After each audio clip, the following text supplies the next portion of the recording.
Hi. Hi, Jen. Is it Hi, Kathy? Heaven. Hi, how are you? Hi. Yeah, so good to see you, at Nice least to meet virtually. you. I know, nice to Yeah, meet you. Thank you for having me on and yeah. getting to talk. So, yeah, first of all, thank you so much for being a part of this interview series where I talk to people from different walks of life and get a sneak peek into their, lives and work. Um, and to all those people who are watching us right now, I'll just tell something about Heaven. She is an entertainer, she's a singer, she's an actress, and she's currently based in LA. And she has worked for 8 years in New York, right? I was in New Yeah. York, yeah, about eight. I was in New York for about 2 years and I moved to LA and I've been here since. But it's been kind Oh, of back okay. and yeah, back and Yeah. forth. I filmed a feature there in 2018 and that was Hmm. about 8 months. So yeah, it's definitely like back to Okay. back. Wow. Yeah, but Heaven, tell me, like, how has what to say things an entertainer? How your journey as an entertainer is impacted? How is your work impacted due to COVID-19? You are creating content sitting at home, but how has things changed? So much. Yeah, there's been so Huh? many different transitions now. I think that a Hmm. lot of people are just trying to figure out what we call it in the industry is that the industry went dark. We were going dark, and that Yeah. just means everything's pretty much shut down. And what we're seeing is the effect of people who have had contracts, let's say for a big feature film or for a television show, and that now being Hmm. kind of set aside or kind of paused because Hmm. nothing's being filmed here. And so what we're Yeah. having is a huge uh, growth of actors who are trying to create their own content, trying to stay creative and trying to stay active in front of their audience. But so Hmm. everything is being like kind of shifted to the Yeah. influencer markets. But as far as like acting, the industry goes, like they're saying now that they're hoping that the industry opens in September. But here in the United States, it's Yeah. very unlikely. And then they're Yeah. hoping that it's going to open up in, if not September, then in January. But what we're seeing is that all countries outside that are doing better than us are opening up and they're starting to slowly Hmm. find their way, creating their Way. own shows. But, we can't travel to these countries. So these actors in the United States are having a hard time trying to figure out how to get jobs in the entertainment industry. So it's just kind of Okay. a really, you can just feel and see the shift in how the industry is working. And so a lot of streaming networks, I know that there's a show that's trying to shoot a film or a television show on Zoom, like trying to get snippets of Oh actors on Zoom. They're trying to get my as realistic God. as possible, but It it's must be difficult. This must be difficult. Yeah, yeah. But then tell me that do you feel the pressure of creating content on your own because you also have to be relevant as an entertainer, as a singer, and there are no avenues where you can perform. So does that add to the pressure? at first there was a lot of pressure because it's like, oh my gosh, what's going to happen in the next, projected 3 months. But now there's almost like I feel a little bit more liberated because I get to have the freedom to create my own content without having without being put in a box of like you have to Wow. play this specific role and you can only audition for this character. But now Yeah. I'm sort of like the director and the creator, the Yeah. writer, and then I have my own audience who's willing to watch to just kind of Yeah. watch with us. Yeah, that's really interesting. Heaven, I have to share my side of the story. Like, I am working as a journalist in Gujarat, India, I'm covering things which are confined to my own city. I'm writing about only people of my city. But I think due to this COVID-19 and due to the time we all are getting, I think even I'm able to explore a wider spectrum of people and conducting their interviews. So yeah, I think there is also disguised opportunity if we look at it that way. Yeah, I think at the end of the day, it's definitely all perspective. But that's so interesting. So yeah, so now you're able to kind of like take the time to really figure out who you want to interview, and then now you're reaching a Yeah, like different people from all walks of life. So I love that. I yeah. really love that. Interesting. Yeah, and now that we are talking, there is a huge debate going on in India about nepotism because of because of an actress and her interview and all of that. So tell me, like, do you also find that problem in New York or in LA? Did you also find difficulty because you were an outsider in a completely different industry? What were your challenges? Ooh, that's tough. So with as far Hmm. as nepotism goes, here in the like in Hollywood, I've had Hmm. friends who have famous parents, and Hmm. their journey is a little bit different. What I'm noticing just by observation is that they're trying to live up to the expectation of their parents, Yeah. and Yeah. with them there are definitely advantages. You know, connections, Yeah. interviews that they get naturally just because their parents already know people who know people. With my personal Hmm. journey, I knew no one, and I just moved, and I was like, this is what I'm going to do. But Oh. I don't think that it's not too much of an advantage. I think what I'm noticing is that it's more so of here in Hollywood, it's definitely more so of race and colorism. That's the biggest issue. Okay. Yeah. Yeah, because True. True. now what we're noticing is that there's a huge like opportunity for Asians to actually be a whole character now. You know, but back then, Okay. my actress friend Emmy, she's been working for years, and she never thought Yeah. she could ever be a lead in a film or in a show because Yeah. it just wasn't possible. Like Asians who look like Hmm. us did not have their stories told. They weren't whole characters here. Yeah. And so the cool thing now is that now our stories are being heard and we're being seen in a different way. Yeah. It's no longer in the narrative of the Caucasian person. So like I think there's a Yeah. shift in that. There's a huge opportunity there, but whereas it used to never be an opportunity. Like we used to have to like fight for a Yeah. sidekick or Fight. like a one line Hmm. in our Yeah. character that really isn't us. So Yeah. that's I think the hardest barrier to break here in Hollywood is being able to be seen and heard like based on our image or our culture, because Oh. yeah, so that I think that is definitely the hardest thing. But with nepotism, it's so funny. Just going back to that, my friend who Huh. actually, his father is extremely famous, had a successful show here. He Hmm. wrote a show, and my friend who I took classes with, wanted to Hmm. audition as his son in the show. Oh. Yeah. Okay. So the funny joke, the bit about it was that his father was like, "I can't cast you as my son because you don't look like me." Oh God. So just because he looked more like I guess his mom's side, but it was just hilarious Yeah. because they wanted someone who looked more like his dad. He's like, I'm your actual son, like you're not gonna cast me as your Oh son in the my show, God. but it's But really that. particular. It's really about image at the end of the day here, Yeah. which is difficult because, but I'm excited because now we're seeing more Asian, Hmm. more ethnic stories Yeah. and more things to relate Yeah. to. And Heaven, I think that's why we as Indians are really proud of one of our actresses, Priyanka Chopra. I'm not sure if you've heard. Yeah.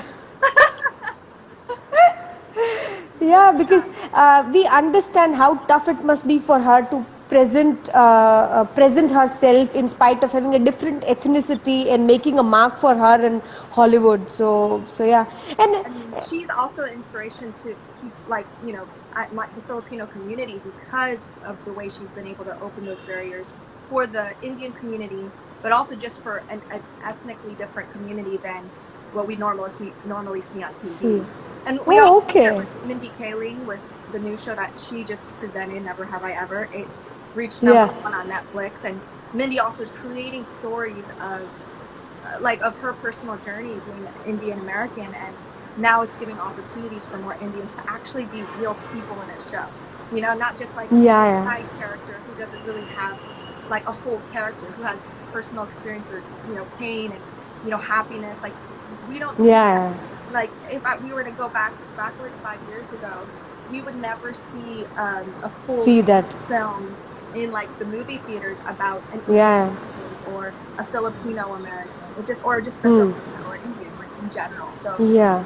that's I think the biggest barrier that's being broken right now. Yeah. I mean, but I'm glad things are changing. Yeah, me too. Yeah, yeah, And yeah. I'm glad I get to be a part of that. Like just to be in the industry at this time, it's a beautiful transition.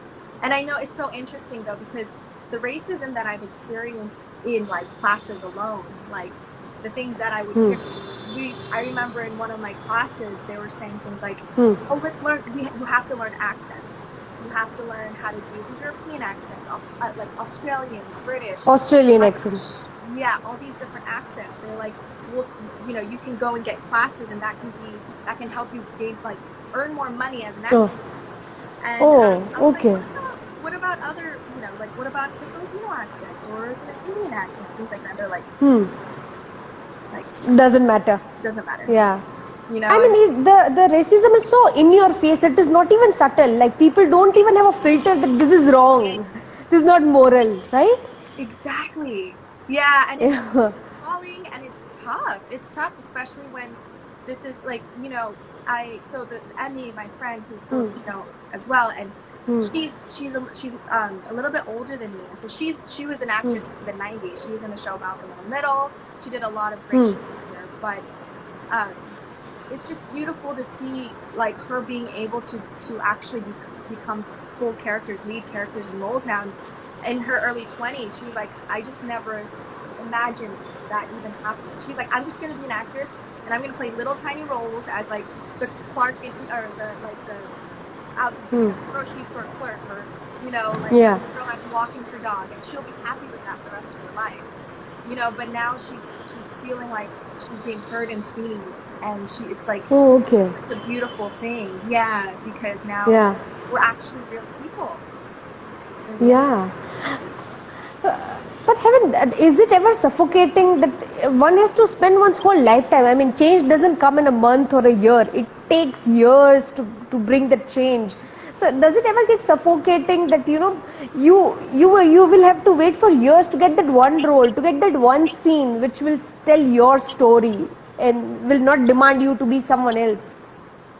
I think it is. I think it is difficult to be patient. There definitely requires patience in this industry, but I think the beauty with social media and Yeah. Is yeah. access, yeah, it allows you the accessibility to be heard and seen already, and Yeah. I think like for me, I was blessed to even so I was a lead in a feature film that hasn't released yet, and it's truly a Filipino American story. And what I see in a Okay. lot of my Filipino colleagues is that they don't get to play Filipinos ever. They're either the Chinese Okay. girl, the Japanese man, but they're Oh. put as these roles. And so I was blessed to have that opportunity to be able to be in a feature film as a character that I can actually really relate to. But it definitely takes time and it takes patience and a lot of faith. But Yeah. it's definitely gratifying and worth it to try if it's something that you're really passionate about doing.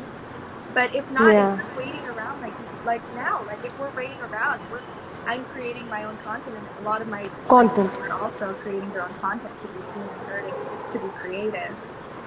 Yeah.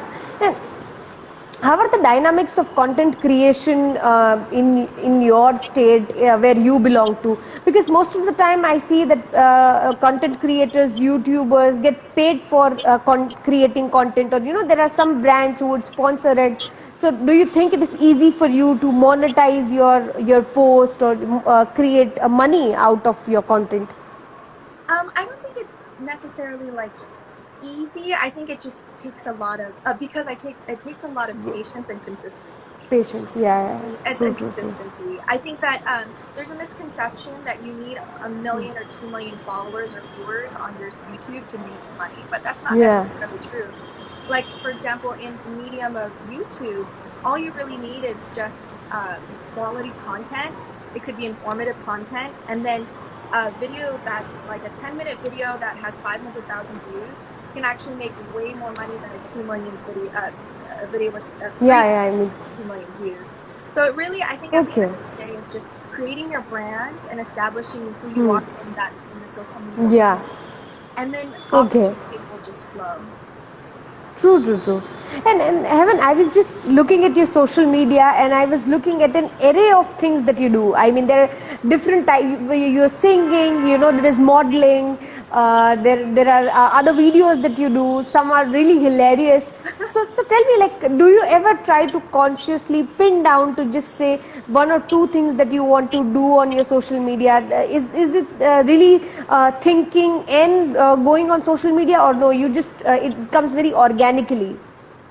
I think I think that's one of my, I guess, strengths and weaknesses. It's kind of I'm all over the place. I love to sing, I love to Uh, act, I love to, tell a story. So I think at the end of the hmm, day, for me, as long as it tells a story, like when I'm singing, hmm, it's telling a story. When I'm acting, it's telling a story.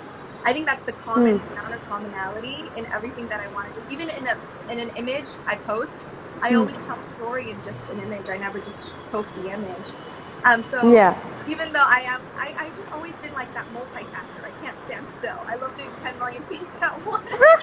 So that's what it's like. You notice if you go on my YouTube, it's a lot of singing, acting, sketches, and vlogs, and then in my TikTok, other social media, Yeah. so many different things. So Hmm. I I think that like now though I've been focusing mainly on creating my own music, but then that Yeah. one is it's like my baby. That's the thing I'm like really Okay. my time and focus. Wow. Yeah, and that's gonna get really personal. So for that, creating my own music and eventually releasing it is going to be the one thing that I Okay. will really just establish me as who I am personally.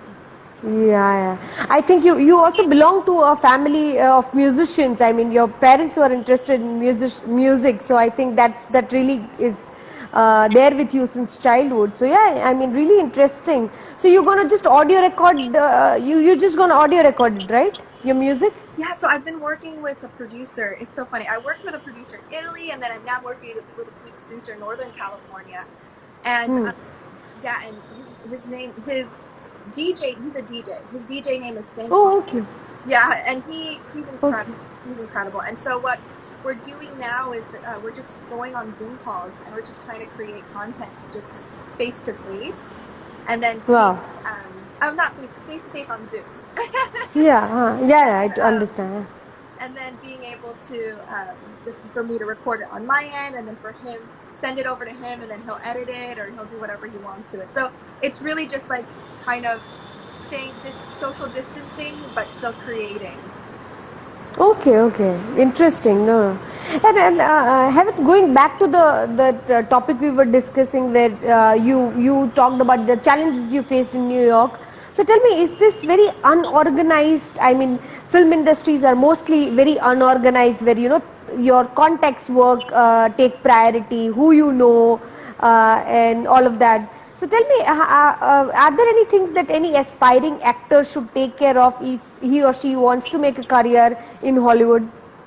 Definitely. It is just kind of like there's no blueprint into creating Hmm. your Yeah. career in acting. So I always suggest someone who reaches out to me to take classes, to take classes. Okay. And it's as easy as Googling, for here in Hollywood, Hollywood classes for acting or for film and television. And just really, there are books too you can read on the film industry, on like knowing the different gates. There's film and television, there's Broadway, there's on stage, theatrical, there's commercials. So there are different kinds of gates of acting. But I always say take classes is the number one thing. That also helps with building a community because that's what you want to do. Yeah. I also believe in creating your own content, really, because your content now Okay. is your resume. And they do look at Yeah. numbers. True. As unfortunate as it is, they do look at numbers or the engagement that you're creating on social media. Like how are you as an artist creating your own audience? Okay. Yeah, I think that's a very important point, that your content is your resume. Yeah, that's the new age. Yeah, very interesting. And then, is it what to say, compulsory for actors in Hollywood to have undertaken an acting course or an acting class? I mean, is that really required? Because here I see actors becoming actors without having a formal education. But what's the situation there? To be honest, having going to school, like going to college, here in the United States for acting isn't really an advantage when you want to do film and television. So what you see is Okay. actors who have on their actual resume, I graduated with a theatrical degree in this school, it doesn't really show a casting director that you really know how to work in the industry. So when I say classes, I think the best thing is to take like private classes in Hollywood that specialize in film and entertainment, because these are working actors who and teachers who work with who coach actors who are always working. And so what Okay.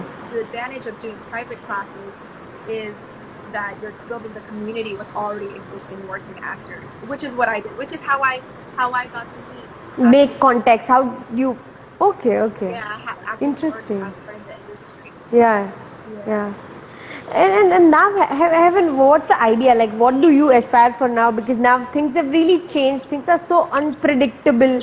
So you will definitely continue creating content on your own. But you think now that's the only way out of the situation. I think that for me, it always comes down to my why. So me, I'm Okay. like a sucker for stories. I love stories, and I think for me, I want to continue to break the barriers for Asian Americans, Filipinos in the industry. So whenever I release content, it's for that reason. And I Okay. still have a manager. I still audition. I still do self tapes, even though it's indefinite. Oh, okay. Yeah, even though it's Wow. indefinite as to when they're actually going to be filming, I still just stay as prepared as possible and to stay Okay. as creative as possible. Yeah, no. I think that preparation and opportunity comes together. I mean, you have to be prepared to, take that opportunity. So yeah, I'm glad that you are still continuing that process and not just giving up because nothing is happening around. Yeah, Yeah, yeah, and I think that yeah. it's And been. Oh, no, I was just asking, like, what inspires you, what keeps you going? Because I see the challenges that are there on your way, and still, you are still doing, preparing. So, it's funny. I think it's because I've always kind of dreamed of wanting to do this. I come from a okay, very musically inclined family, and I've been singing huh, and doing music auditions and recording since I was a kid. So it's nothing really too new. I think the circumstances are new, but when it comes to striving and continuing my passion, it's always been part of my life, like my okay, lifestyle. So I think that I think of it as just another challenge and an opportunity to really yeah. make something good out of it. But then, how have you become better at taking rejections through the years, or how do you take it? Because it's so heartbreaking to just listen to a no. Oh man! So for the last 4 years, I've had hundreds. Hundreds of. I mean, probably over 100 auditions, and I've booked probably Okay. about a handful of things. Oh, okay. So I think that knowing your purpose as to what you're doing this for, and always kind of focusing on your personal goal and believing it really takes perseverance and faith. If I can really just Yeah. like hammer in and strengthen my perseverance and faith, I believe that anything is possible and that I have to continue to just pursue what I believe in. And I think that's how the opportunity started opening up for me. Is I could have given up long ago after the 50th audition, but Yeah. there's a part of me that's like, I still believe that this can still happen, and it takes. I know that it takes patience. I always tell myself that Yeah. if it takes a doctor 10 years to get their to become a professional doctor, then what's to say Doctor. that? Yeah, what's to say it doesn't take an actor that much time either? It just takes time. Yeah. Yeah. It just takes time. Evan, on a personal front, I'll remember what you said. I mean, about perseverance and pain. Then if it takes 10 years to a doctor, yeah, it can happen this same way with you. I mean, that's such an optimistic, positive way to take whatever that comes to your way. I mean, there are challenges in any way, be it as an actor or interviewer or maybe whatever profession you are in. But yeah, I'm really inspired by what you are saying. I mean, it takes guts. Yay, thank you. I What? mean, for you as well. I mean, being a journalist, having to share people's stories and not knowing, Yeah. you have to get really empathetic, really personal. So I wonder how it's been for you, like, opening up and, venturing out and gathering these stories and Yeah. sharing it. It must be a journey as well. Yeah, I mean, I'll tell you that I've always been a features journalist, so I write on films, theater, music, lifestyle, all things which are light. And I've seen, because I have to deal with artists, there are times when the person I'm interviewing has become emotional. There are times when they break down. There are times when they share their deepest of stories and secrets with me. So I've learned a lot. I mean, I've learned a lot just getting a sneak peek into their lives. And these are also very creative people. So their mood swings and the way they share their stories. So, It gets very vulnerable, yeah. very personal, very quick. Yeah. That makes sense. Yeah. So They're did you not ever share? diplomatic. Huh? Yeah. So, I Did you mean, ever they're not share? diplomatic. Yeah. But they're diplomatic. Yeah. No, they are not. They are Oh, just, they tell you what's there in your face. Yeah. But it's interesting. I love that. I love that. It definitely sounds like an artist, right? It's always coming from Yeah. their feelings and their emotions. I mean, that's what Yeah. we have to do. I was talking Mm. to the producer that I'm working with, and we're talking about empathy and triggers, Okay. emotional Wow. triggers, and because of the climate, the current climate in all over the world, there's just Yeah. so much emotion just collectively as a human race. And Mm. so it got really sensitive, really personal, really quick, because Yeah. all feeling these feelings and we're all emotional. Little triggers can make everyone very upset. And so as an Yeah. actor, it's my job to observe these triggers and to see where these are stemming from and to write these down, like journal these emotions, because I think the beauty about acting is that we have to be empathetic. We have to tell all stories, even if it's Mm. something that we don't agree with. Like even if it's, the evil person that's robbing a bank, like that's a story that we can't judge. So that's Yeah.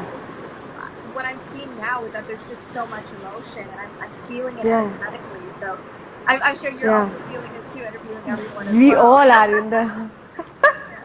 For the first time, I think we all can feel what we all are going through because, like, no one is spared from it. But, Evan, do you do anything specific to take care of your mental or physical health? I mean, is there any routine, any regime that you follow? Yeah, so I journal. I'm starting to journal a lot more. I'm an Okay. avid prayer. I pray a lot. I come from a very like religious family, but I've learned to pray my Yeah. own way, my own personal way. So I think prayer and meditation is so huge for someone who always has to tap into emotional vulnerability. Yeah.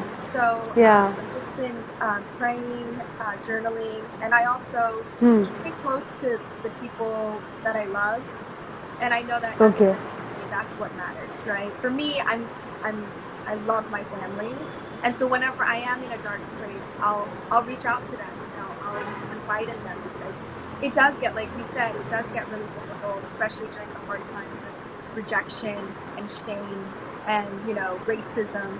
So Yeah. I think that also as an actor, for anyone who wants to act, like learn who your Hmm. close knit team is.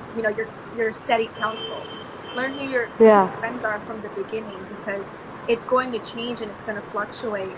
And it's those your close knit friends and family who's going to keep you Hmm. in such an insane industry. Yeah, I think that's so important. At the end of the day, all you have is your family and friends. I mean, there are people who are with you just because sometimes of your designation of who you are. Not, they won't be there with you during your failures. So yeah, Exactly. it's very important to just yeah. And Evan, tell me that 5 years down the line, do you see yourself as an actor and singer, as an entertainer, or do you ever see yourself just doing something completely different? I think that it's always going to be, I think it's really in my blood to entertain and to sing and to Hmm. act. I Yeah. think that just in 5 years, it's going to be exponentially growing, right? So that's the dream, is that I not only am an actress, I'm a producer and can help produce story and music that actually help break the barriers of Asians in the US entertainment industry. And I also want Okay. to have a family, of course, one day, get married. I am like, if I can have it all, then I would love to have that as We'll well, have it all. Yeah. right? But then also True, to true, true.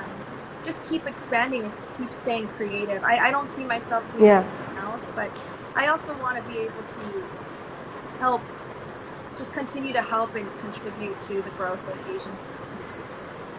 Okay, okay. No, no, I think that's a very big thing, and that needs to be done. So yeah, and Heaven, as an entertainer, especially as an actor, do you feel to look a certain way or be a certain way to have that vanity?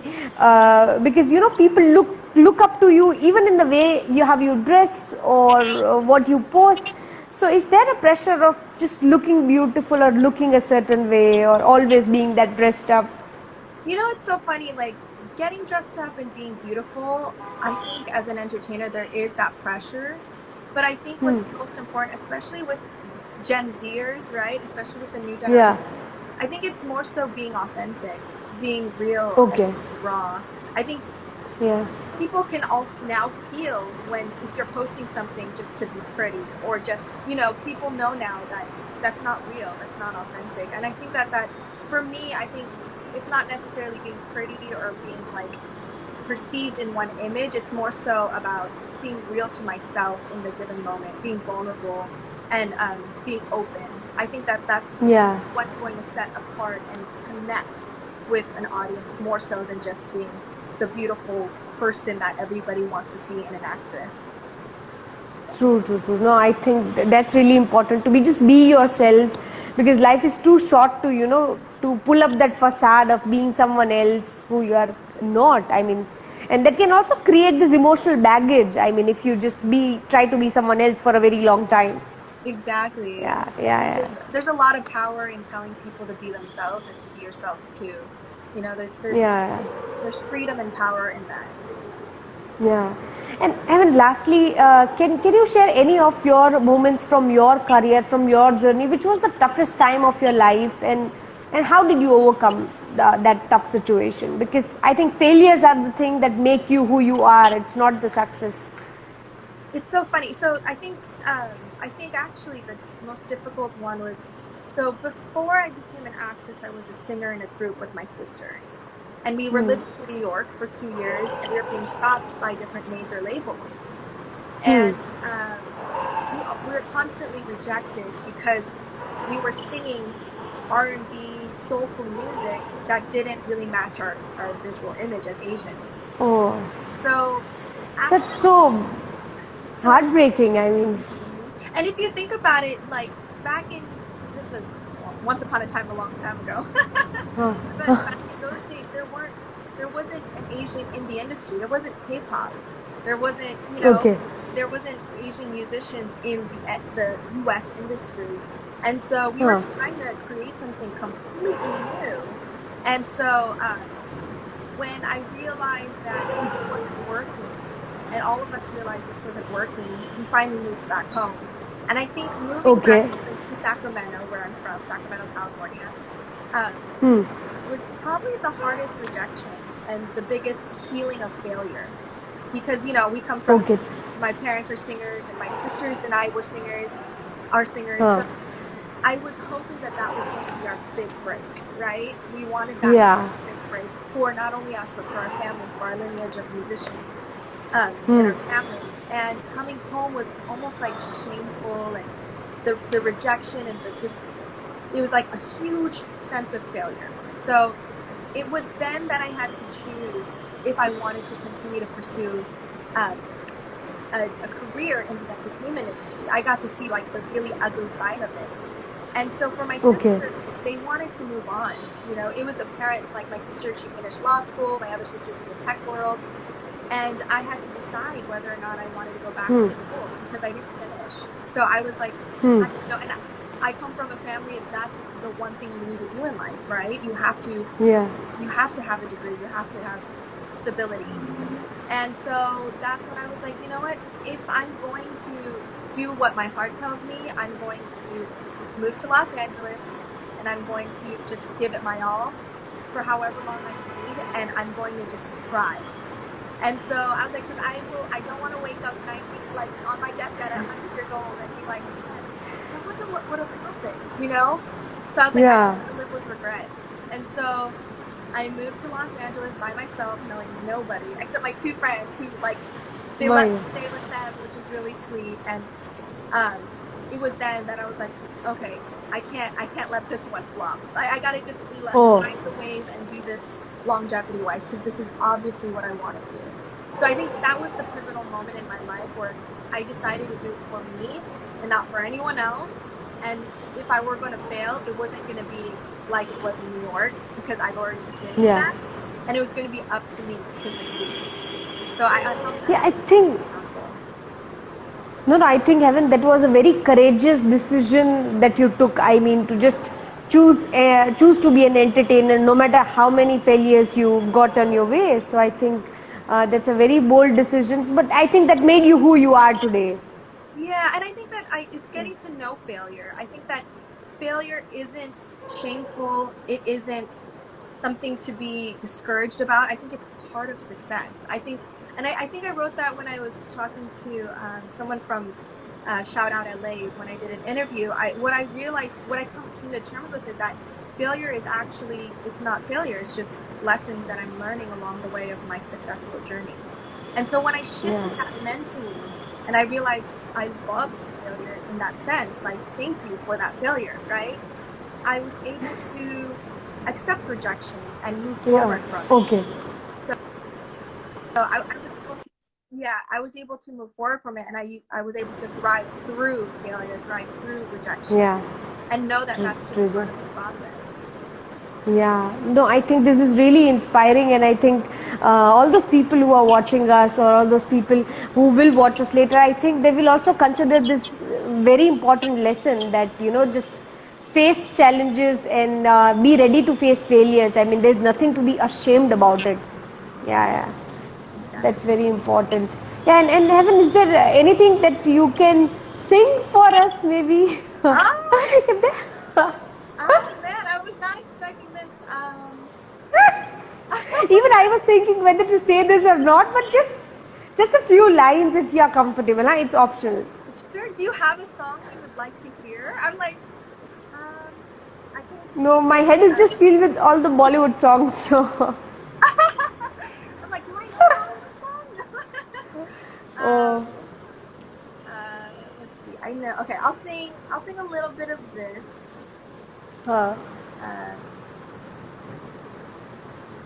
I'll just sing a little bit. I think everyone knows Amazing Grace, so I'll just sing a little bit. I haven't sang the song in years, so we'll hope this is good. Okay. Oh, I'll sing another song that I actually know a little bit more. It's called Yeah, even if you don't know the language, I mean, it's completely okay. Okay. Okay. So Uh, I sing because I'm happy. I sing because I'm free. His eye is on sorrow, and I know He's watching over me. His eyes are sparrow, and I know He's watching over me.